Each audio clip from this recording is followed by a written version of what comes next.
my beloved husband, Khan Kendra. This is Maggie Negan, the Walking Dead Fangirl 27. Today is the 19th anniversary of 9/11.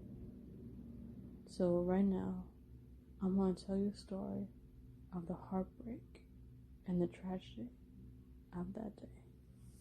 So, let's get this started, shall we? Around 7 o'clock in the morning, I get up from bed for my mother. She said to get ready for school. I was getting ready as an ordinary day. It was in the 3rd grade. Of course, it was like any ordinary day. It's September 11, 2001. I got dropped off in the school bus in my elementary school. Kids running around, yelling, screaming. Everyone's having a good time. I can hear static on the radio by the police officer, who was security at the desk. As I entered through my 3rd grade classroom, everyone was learning, throwing papers on the floor as the teachers write things on the chalkboard. But then, all of a sudden, a phone rang. The phone rang 2 or 3 times. The teacher picked it up. And all of a sudden, she looked at me. She looked at me like darts coming through her eyes. She thought I was being in trouble, but I wasn't. It was my father on the other end, panicking, telling me to leave the classroom. And I did. I went downstairs to see him.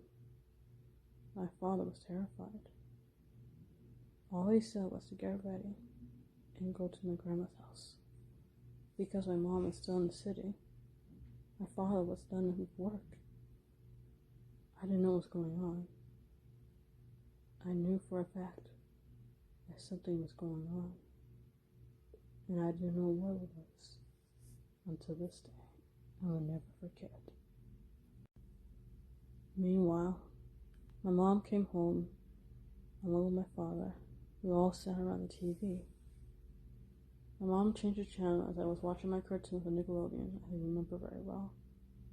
She said that this is important, she said. And I said, okay. She turned on TV, and all of a sudden, in big black letters, breaking news. The Twin Towers are in danger. Even worse, has been attacked. And more frightening, a plane crashed into one of them. I couldn't believe it. I remember closing my eyes, thinking of all the memories my family took me to the Twin Towers that day.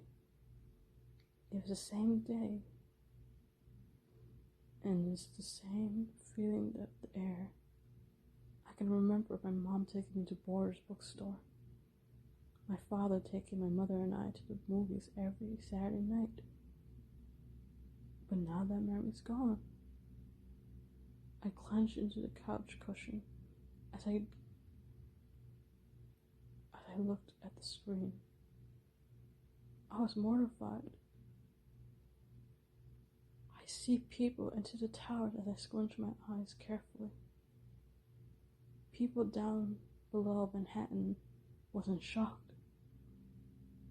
They were in terror. They were all whispering, shouting, saying, "What's going on? Is there a bomb? Is something going on? There are people trapped inside. Go save them." The FDNY came in as fast as they could. They tried to save them as one by one. The elevators were not working, they said. They tried taking the stairs, but it was too hot to walk up the stairs of the burning of the airplane fuel inside the towers. My father was mortified as well, as he gripped his hand and put it over his mouth. He had tried calling his friends from the towers. He was in pain. As the days went by, another plane hit the 2nd tower. People were crying, and everything was not as it was supposed to be. All of a sudden, both towers collapsed and exploded like a volcano full of ash and debris where people are inside. People run from their lives in horror. Men and women in the city of my hometown of New York was covered in ash and fuel, blood all over their heads from the tower of debris. I could see people suffering, and in horror, people coughed and coughed. The inhalation, the fumes of the gas, it staggered me. I couldn't bear to watch. I had to hide into my grandmother's room until it was safe for me to come out. But now, I remember not only the towers fell, but the Pentagon was attacked as well. Then another plane was hijacked. All of a sudden, as the days went by that day, the President George W. Bush said it was a terrorist attack. Knowing as a third grade myself, didn't know what that meant, but I knew people lost their lives.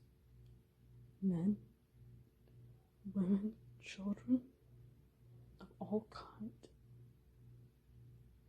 got killed. My father's friends didn't make it. I am lucky that my father got out. But all the lives lost, I'm sorry. I am so sorry.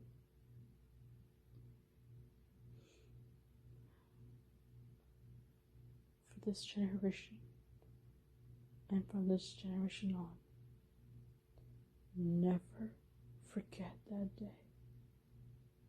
Remember what happened. You will understand. This is Maggie Megan, the Working Dead Fangirl 27, signing off. Sending lots of love, prayers, and remembrance. Goodbye, everyone.